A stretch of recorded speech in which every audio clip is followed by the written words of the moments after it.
वल्लभाधीश की जय। अपन के जो क्रम चल रहे है, ठाकुर जी वन में प्रवेश किए है। पौगंड अवस्था बताई है छठे वर्ष से लेके 9वें वर्ष तक। और इन 4 वर्षन में ठाकुर जी 4 पुरुषार्थ प्रकट कर रहे हैं। जो जीव के, मनुष्य के जो 4 पुरुषार्थ हैं, धर्म, अर्थ, काम और मोक्ष। तो 9वें श्लोक से ये क्रम चालू भयो है अपन के ठाकुर जी 6 साल के हैं और 9 साल तक भोगंड अवस्था रहेगी। और भोगंड अवस्था के बीच में, मतलब यह समय में, आपने अपने 4 पुरुषार्थ प्रकट कर रहे हैं। तो 9वें श्लोक से लेके आगे 10 श्लोकन तक ठाकुर जी के 10 रस को भी यहाँ पे अपन को बता रहे हैं कि 10 रस कौन से 10 रस हैं जो ठाकुर जी ने यहाँ पे प्रकट किए हैं। और ठाकुर जी या प्रकार से अपने भक्तन के अनुसार रस प्रकट करके उनको अपने में चित्त निरोध कर रहे हैं। उनको निरोध ठाकुर जी अपने में कर रहे हैं। ये पूरा प्रकार यहाँ 10 श्लोकन में है। तो 9 श्लोक से लेके 18 श्लोक तक तो ये वर्णन है। और वाक्य बाद 19वें श्लोक में इन सब चीज को उपसंहार बताया है। तो यह प्रकार से है। तो 9वें श्लोक में अपन को बताया कि ठाकुर जी जा मनुष्य क्रम में, मनुष्य के रूप में आप प्रकट भय हैं। तो वहां पे आपने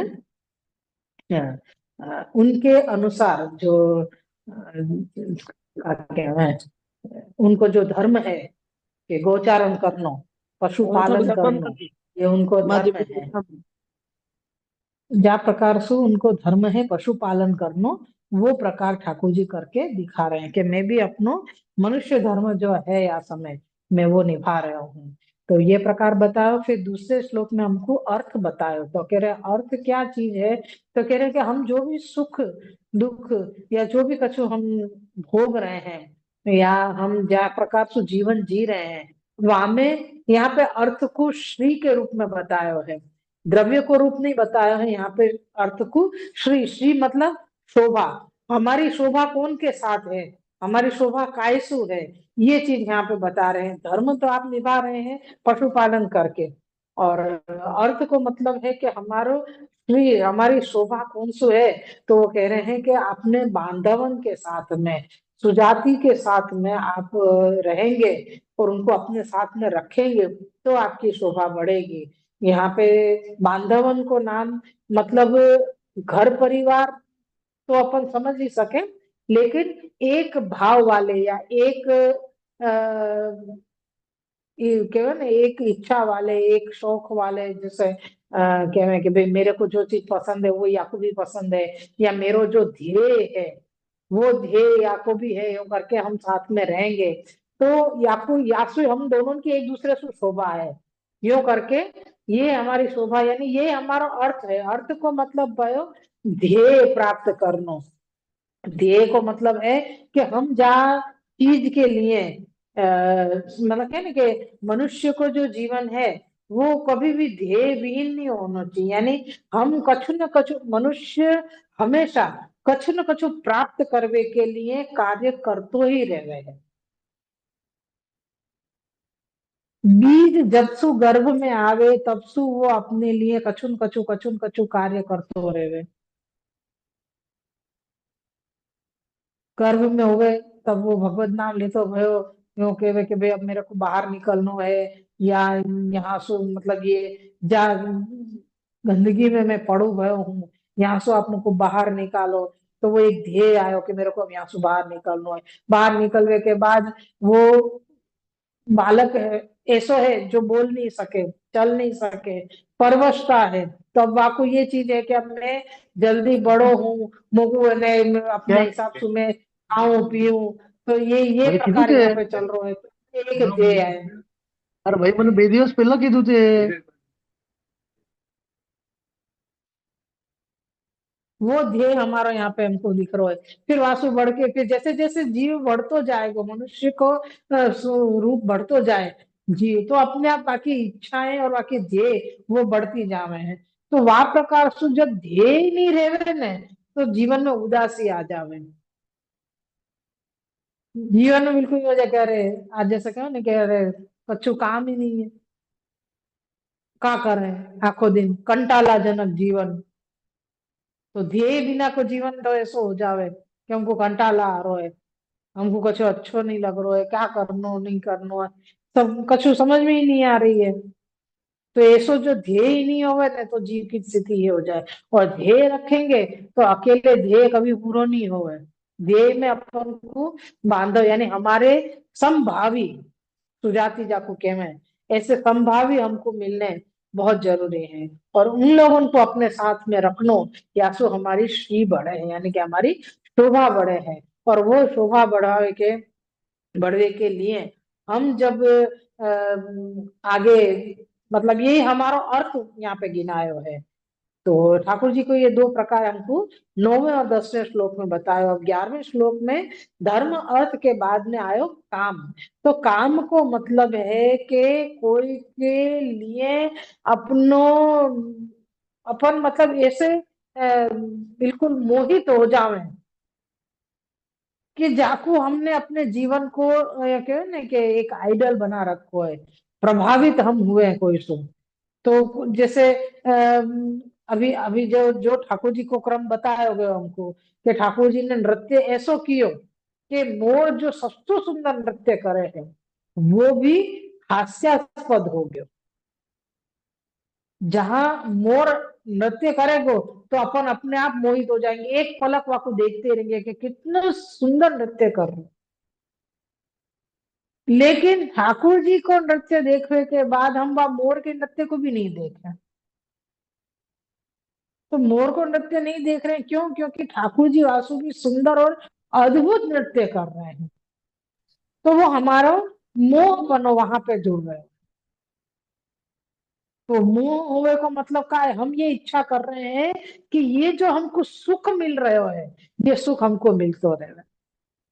या को नाम है काम। जहाँ सुख की इच्छा हम कर रहे हैं वो सुख हमको मिलते रहे या को नाम है काम। तो ये हम कोई को देख के करें कोई चीज है ना खावे पीवे की हो वाके लिए हमको लगती हो, कोई हमको है ना पहरवे ओढ़वे को शौक है तो वाके लिए लगती हो, तो वो है। तो यह प्रकार सु सब अपने अपने शौक के हिसाब से अपने काम को बतावे हैं। तो ये या को काम कही जाए है कि जो चीज हमको सुख दे रही है, जो आ चीज सु हमारो रमण हो रहे हो या को रमण को भी एक नाम दे सके अपन कि भाई जो चीज हमको सुख दे रही है वो आपको कहे हमारो वाके साथ रमण हो रहे है। तो ये चीज है कि हम वापस सुख प्राप्त कर रहे हैं। तो ये चीज हो गई काम। तो ठाकुर जी कलहंस की तरह पूजन करके और मैंने यहाँ पे मयूर की तरह नृत्य करके सारे ग्वाल बालन को और सबन को और भी ज्यादा मोहित मोहित करना यानी मन मोह लेना। मोहित करना यानी वो मायावी मोहित नहीं लेकिन मनमोहक आपके जो सारी कृत्य है वो इतना मनमोहक है कि अपन को वहां से हटने की इच्छा ही नहीं हो। ऐसा क्रम यहाँ पे बता रहे हैं। तो ये अपने तीन अर्थ धर्म अर्थ और काम। और बाकी बाद में 12वें श्लोक में आयो मोक्ष को प्रकार। जो कल अपन ने 12वां श्लोक पूरा कियो तो वहां में ये प्रकार बतायो कि ठाकुर जी के साथ में जो रह रहे हैं उनको सायुज्य मुक्ति है। और जो साधारण मुक्ति जाको कहवे वो मुक्ति है। तो पुष्टि मार्ग के अनुसार इन दोनों मुक्ति को प्रकार ये बतायो कि ठाकुर जी के साथ जो सखा रूप से रह रहे हैं या मतलब जैसे कह सके कि बिल्कुल सतत ठाकुर जी के संग में है उनको सायुज्य मुक्ति है। वो जो साथ में रहने वाले हैं उनको सायुज्य मुक्ति हुई है। कैसे सायुज्य मुक्ति हुई? क्योंकि ठाकुर जी के साथ में उठनो बैठनो भोजन करनो हंसनो खेलनो सोनो रोनो सब कछु सब कछु ठाकुर जी के साथ ही है। सोयो ना सायुज्य। तो ये मुक्ति प्राप्त हो गई एक प्रकार की।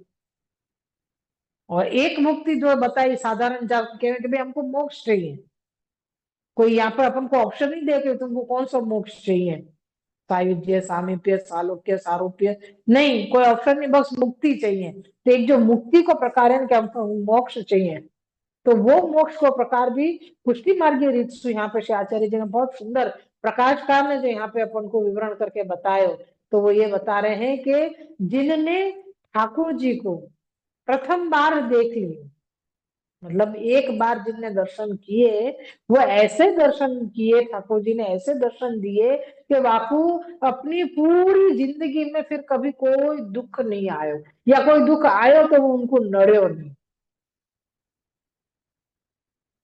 समझ में आई? जाने एक बार ठाकुर जी के दर्शन कर लिए, या प्रथम बार जाने करे, मतलब वो एक बार में ही आपको बिल्कुल ये कहे ना कि सारी सिट्टी पिट्टी गुल हो गई कि हाँ बस अब, बस आपने आपने दर्शन दे दिए, अब मेरे को मतलब मेरे जीवन में और कुछ दुख दिख ही नहीं रहा। तो ये एक प्रकार की मुक्ति है जहां लौकिक दुख या सुख हमको लगे नहीं आके, यानी हमको असर नहीं करे, लगे नहीं को मतलब कब है, हमको असर नहीं कर रहे हो लौकिक सुख दुख, तो समझ लो मुक्ति हो गई। यही तो मुक्ति है ना, जहां अपनो मन लग रहे है, तो वाक्य कारण हम आशा रख रहे हैं ना कि भाई कोई मेरे लिए खाना बना दे, कोई मेरे लिए फलानी कोई अच्छी सी गिफ्ट ला के देवे, या कोई मेरा कोई काम कर देवे, लेकिन वो सब होवे नहीं, और होवे नहीं तो आशा अपनी पूरी नहीं भाई, तो दुख हो, और कर दियो तो हमको आशा, एक बार तो अपन को खुशी मिल गई, फिर दूसरी बार आशा जगी, यानी या बार कियो है ना तो दूसरी बार भी जरूर करेगो, मेरे लिए जरूर अच्छे अच्छे काम करेगा, तो ऐसा सब सोच के, और हमारी जैसे जैसे आशाएं बढ़ती जावे, ऐसे हमको आशा पूरी होवे या नहीं पूरी होवे, तो वो सुख दुख हमारो चलते ही रहे, और वो सुख दुख चलते रहने के कारण हम वह मोक्ष से बहुत दूर रहे। तो यहाँ पे प्रकाशकार हमको ये बता रहे हैं कि श्री महाप्रभु जी ने जो ये कही है कि सायुज्य और ये मुक्ति, ये दो प्रकार जो बताए, वहां में जो मुक्ति को प्रकार बताए हो, वहां पे जाने एक बार ठाकुर जी के दर्शन कर लिए, वाकई जिंदगी में फिर आगे कभी दुख नहीं आवे, या को मतलब है समझ लेनो कि हमको मुक्ति मिल गई। तो वो वाक्य आगे भी थोड़ा प्रकार बताए हो, तो वो भी अपन देखें। श्री वल्लभाधीश की जय। श्री कृष्णाय नमः। श्री गोपीजन वल्लभाय नमः। श्री वाक्पति चरण कमलेभ्यो नमः। श्रीमद् भागवत महापुराण श्रीमद् वल्लभाचार्य जी विरचित श्री सुबोधनी जी की टीका 10वें स्कंद पूर्वार्ध में तामस प्रमेय अवांतर प्रकरण में प्रथम अध्याय में चल रहे हैं अपन, और श्री सुबोधनी जी के अनुसार हम द्वादशवें यानी कि 12वें अध्याय में, और श्रीमद् भागवत 10वें स्कंद के अनुसार हम पंचदश अध्याय यानी कि 15वें अध्याय में चल रहे हैं। और कल अपन ने 12वां श्लोक पूरा कर दिया था। यहाँ पे आगे के जो दो तीन पैराग्राफ और जो आए, ये अपन ने मुक्ति तक तो देख लिया था परसों, लेकिन हाँ, फिर यहाँ पे बतायो कि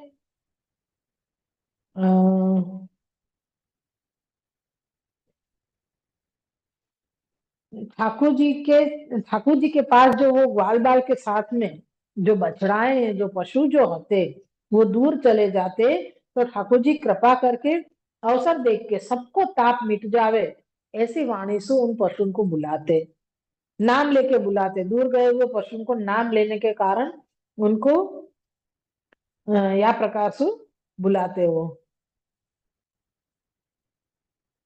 कैसे बुलाते कि लेने का कारण यह है कि जैसे साक्षात्कार किए हुए जिस भगवान का नाम वे नहीं लेते हैं, वैसे ही भगवान भी उनका नाम न लेकर दूरस्थों को ही नाम लेकर अपने पास बुलाते हैं। पशुओं को तो अपनी बुद्धि नहीं है, भगवान के बुलाने के सिवाय उनके लिए मुक्त होने का कोई भी उपाय नहीं है। अब मुक्ति जीव को तो हो जाएगी, इंसान मतलब मनुष्य को होगी, कैसे होगी, क्यों? क्योंकि वो तो भगवत भक्ति कर सके, ठाकुर जी ने वाकु बुद्धि दी है, जीवा दी है, मुख दियो है, नेत्र दिए है, सब कुछ दियो है, तो वो बोल सके है, वो समझ सके है, तो ये सारे सामर्थ्य दिए ठाकुर जी ने। तो आके कारण वो ठाकुर जी को भजन कर सके, भक्ति कर सके है, गुणगान कर सके, नामोच्चारण कर सके। लेकिन पशु, वो अपनी भक्ति कैसे करेगा? वो तो अपनी भक्ति नहीं कर सके। तो ठाकुर जी ने तो ये कही है गीता में कि जो जैसे मेरे को भजेगो, मैं वाको वैसे ही भजूंगा। तो यहाँ पे तो ये मूक पशु है, तो मूक पशु को ठाकुर जी बुला रहे हैं। ये दूर चले गए तो वो वैसे ही भज रहे हैं मूक, क्योंकि उनके पास तो ऐसी वाणी नहीं है जो ठाकुर जी के गुणगान करके नामोच्चारण कर सके वो। तो ठाकुर जी भी उनको नाम नहीं ले रहे हैं, लेकिन कैसे बुला रहे हैं?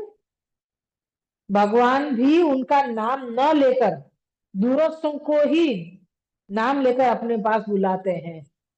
ओ ओ करके बुलावे ना, हियो ऐसा करके बुलावे ठाकुर जी। रासलीला देखी कभी? ब्रज में जावे, ब्रज यात्रा होवे, लीली परिक्रमा में, तो रासधारी हो ने, वो जब रासलीला करते हैं तब गोचारण को जो ये आवे ना, लीला, तो वहां में बोले वो हियो करके ठाकुर जी गोचारण कर रहे हो, मतलब गायन को बुला रहे हैं करके। तो हियो हियो कोई नाम थोड़ी है। लेकिन जैसे वो मुख में है पशु, वो ठाकुर जी को नाम नहीं ले सके, ऐसे यहाँ खुद भी नाम नहीं ले रहे, हियो करके बुला रहे हैं। तो पशुओं को तो अपनी बुद्धि नहीं है, तो अब उनके पास बुद्धि नहीं है, तो उनकी मुक्ति कैसे होगी? ठाकुर जी की नाम लेंगे, गुणगान करेंगे, भजन करेंगे, तप करेंगे, जब जाके तो मुक्ति प्राप्त होगी। लेकिन इनके पास तो ऐसी बुद्धि ही नहीं है कि वो इन्हें ऐसो कछु कर सके। तो यहाँ पे कह रहे हैं कि भगवान के बुलाने के सिवाय उनके लिए मुक्त होने का कोई भी उपाय नहीं है। यानी ठाकुर जी जो बुला रहे हैं, जैसे वो मन में ठाकुर जी को नाम लेगा ना, वो उच्चारण नहीं कर सकेगा, गाय है, बछड़ा है, कोई भी, तो वो उच्चारण नहीं कर सके, हे श्री कृष्ण, हे श्री कृष्ण ऐसे तो नहीं बोल सके, श्री कृष्ण शरणम मम ऐसे भी नहीं बोल सके, यानी वो उनकी वाणी ही नहीं है।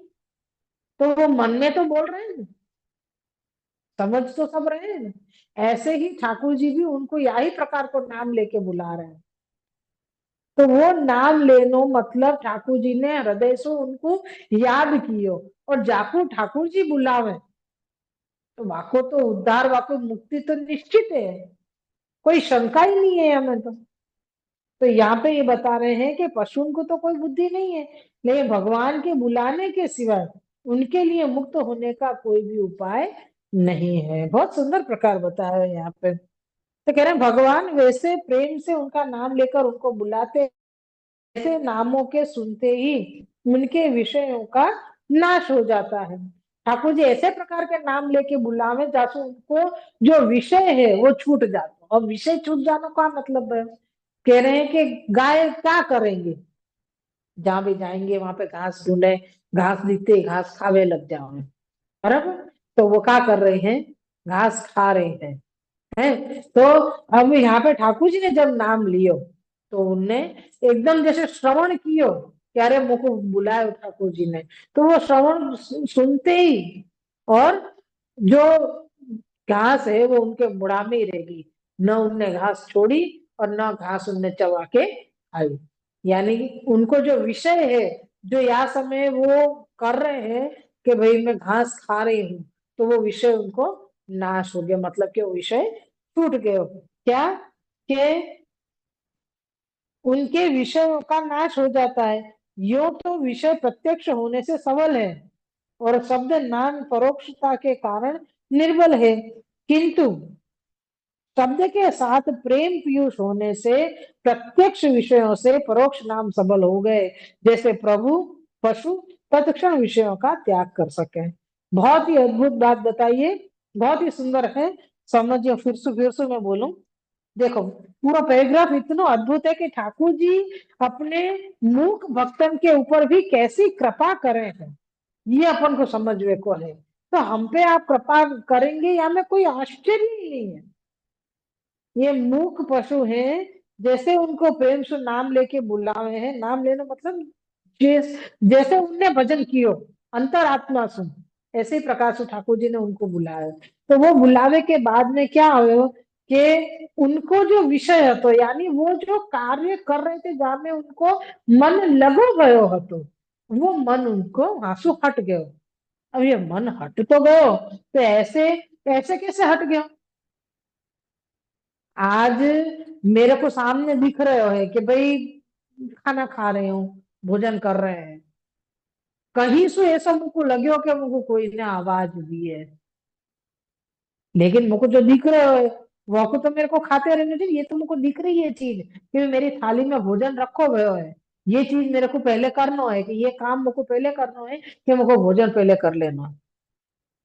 कोई बुला रहे तो भले बुला रहे है, ऐसा नहीं भयो। यहाँ पे कह रहे हैं कि ये तो विषय प्रत्यक्ष होने से सबल है, यानी मेरे सामने जो चीज दिख रही है वो विषय मेरा जो है वो सबल है यहाँ समय। क्यों? क्योंकि वो हमको दिखाई दे रही है, मेरे को दिख रही है कि यहाँ में भोजन है, लेकिन शब्द, नाम, नाम तो कोई दूर ने परोक्ष बतायो, तो परोक्ष के कारण वो निर्बल है, क्योंकि तो बहुत दूर से कोई ने नाम की आवाज लगाई, तो वो तो निर्बल है। मतलब मेरो पलड़ा अभी यहाँ समय भोजन को पलड़ा भारी है, और वो जो नाम आयो है वो भी निर्बल है, नीचो है। लेकिन शब्द के साथ प्रेम पीयूष होने से ठाकुर जी ने जब नाम लियो, शब्द के साथ प्रेम पीयूष, कितना सुंदर नाम लियो है, शब्द के साथ प्रेम पीयूष, यानी ठाकुर जी ने जब नाम लियो तो प्रेम रूपी अमृत वाके साथ में आयो। हम्म, प्रेम रूपी अमृत, पीयूष का मतलब क्या होगा? अमृत हो गए। तो कह रहे हैं कि जब ठाकुर जी ने नाम लियो तो वो शब्द जब कान में पड़ो, गायन के, समन के, बचड़ान के, तो क्या भयो? वो नाम के साथ प्रेम रूपी अमृत भी आयो। तो वो आवेशु प्रत्यक्ष जो हतो, सामने जो हतो, वो चीज निर्बल हो गई, और जो शब्द जो आयो तो वो शब्द सबल हो गयो, और परोक्ष वालो जो नाम है वो सबल हो गयो। और जिस जासु पशु ने तत्क्षण अपनो विषय छोड़ दिया। यासु ने ये चीज बहुत बहुत अच्छे से समझनी चाहिए, इतनो बार बार घुटनो यासु पड़े, क्योंकि कल भी ये लियो तो पर इतने अच्छे से नहीं समझ में आई थी। पर आज श्री वल्लभ की कृपा से समझ में आई, तो याको में 2-3 बार यासु ही याको मनन करना जरूरी है। ठाकुर जी ने मूक पशु को नाम लियो, कैसे लियो? तो कह रहे जैसे उनने भजन कियो। मूक पशु ने भजन कैसे कियो? तो क्या अंतरात्मा सो हृदय सो भजन कियो, मन सु विचार्यो, मन सु समर्पण कियो, ये सब कछु। तब सामने जब ठाकुर जी ने भी जो मुझको जैसे प्रकार से भजेगो, मैं वैसे ही वाको भजन करूंगा, ये आपको जो वचन है वह हिसाब से आपने मूक पशु को भी उनके ऐसे ही प्रकार के नाम से बुलायो, कि भाई तुम कहाँ चली गई हो करके, यही आसपास में रहा करो, या दिखाई नहीं दे रहे हो करके, ये सब प्रकार। तो ये जब आयो, तब ये कह रहे हैं कि वो उनको विषय छूट गया, जब ठाकुर जी ने प्रेम रूपी जो शब्द जो भेजे वहां से, नाम जो लियो आपने, और प्रेम रूपी अमृत जब यहाँ इनके कान में उड़े लो गयो, कौन के? तो के गायन के, तो उनने अपनो विषय छोड़ दियो, यानी वो जो तृण जो खा रहे थे घास, वो घास खाना उनने छोड़ दियो, और ठाकुर जी की आवाज की दिशा में उनके नेत्र एकदम प्रफुल्लित हो गए, कि भाई ठाकुर जी वो हमको बुला रहे हैं करके। तो भगवान केवल प्रेम से नाम लेवे, किंतु वह वाणी अलौकिक न होवे तो अलौकिक फल यानी मोक्ष की प्राप्ति न होवे, इसलिए भगवान ने प्रेम युक्त अलौकिक वाणी से नाम लिए। ये वह वाणी अलौकिक है, वह वाणी अलौकिक है, इसको इसकी सिद्धि इससे होती है। कि ठाकुर जी आपकी वाणी अलौकिक है, या सो आपने या प्रकार से उनको बुलायो और ये यहाँ पे सिद्ध हो गयो। इससे सिद्ध होती है कि उसको सुनकर गौ और गोपों के मन आनंद मग्न हो गए। गौ और गोपालों के मनों को साक्षात वाणी यानी अलौकिक वाणी ही मधुर तथा आनंदमय होती है।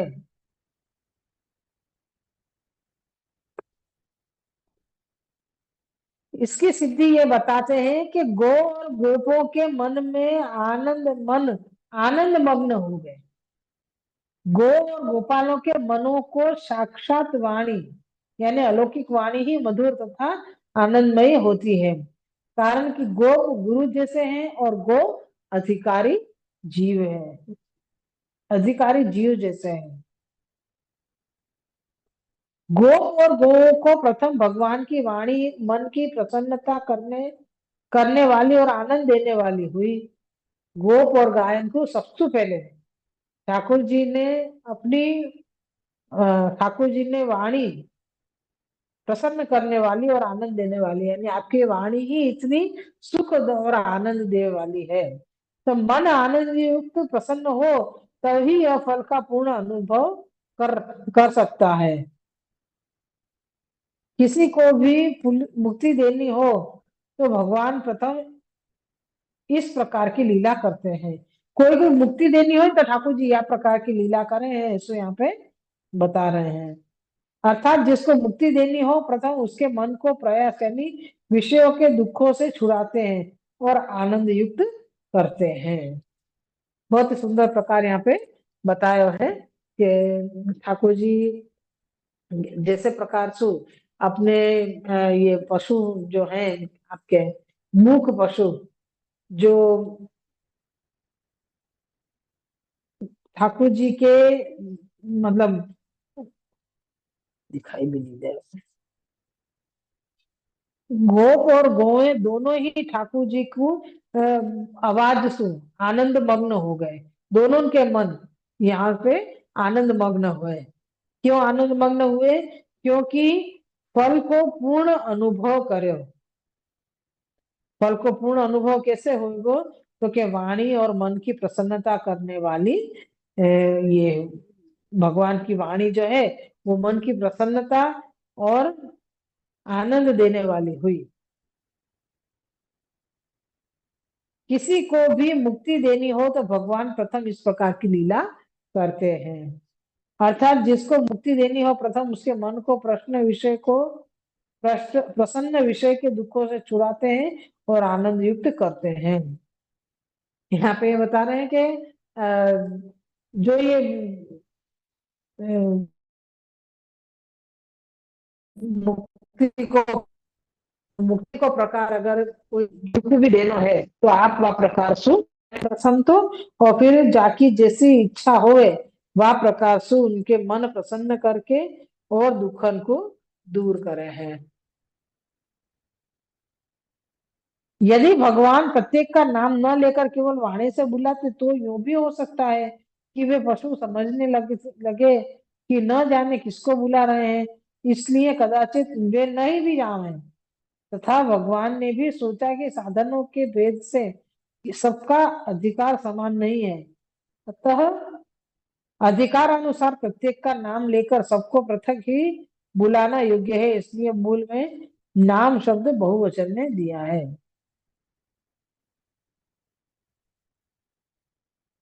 एक तो ये पशु जीव होने से बुद्धिहीन है और दूसरा भगवान से दूर चले गए हैं। अतः जो दयालु सर्वोद्धार प्रयत्न अपना प्रभु स्वयं उनको मुक्त न करते तो वे अमुक्त ही रह जाते।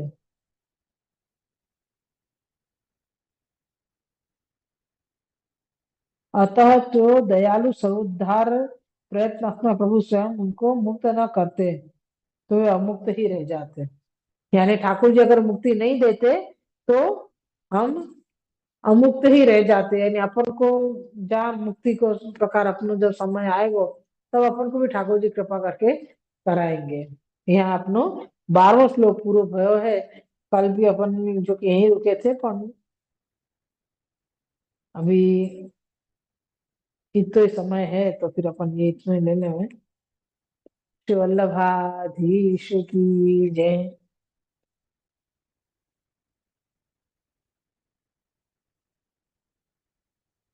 बहुत ही सूक्ष्म प्रकार से श्री महाप्रभु जी, श्री हरि जी, आप मतलब सब सब स्वरूप यहाँ पे इतने सुंदर रीति से ये सब बता रहे हैं कि मूक प्राणी हैं उनके ऊपर आप कैसे कृपा कर रहे हैं, और जो सशस्त्र हैं, मतलब ठाकुर जी को नाम ले सके, गुणगान सके, शास्त्र सब जानते हुए, अष्टाक्षर मंत्र ले लो, ठाकुर जी को नाम ले लो, तो ये सब सब प्रकार से वो अ, दोनों के हिसाब को ठाकुर जी उन दोनों को दान भी कर रहे हैं और उन दोनों की रक्षा भी कर रहे हैं।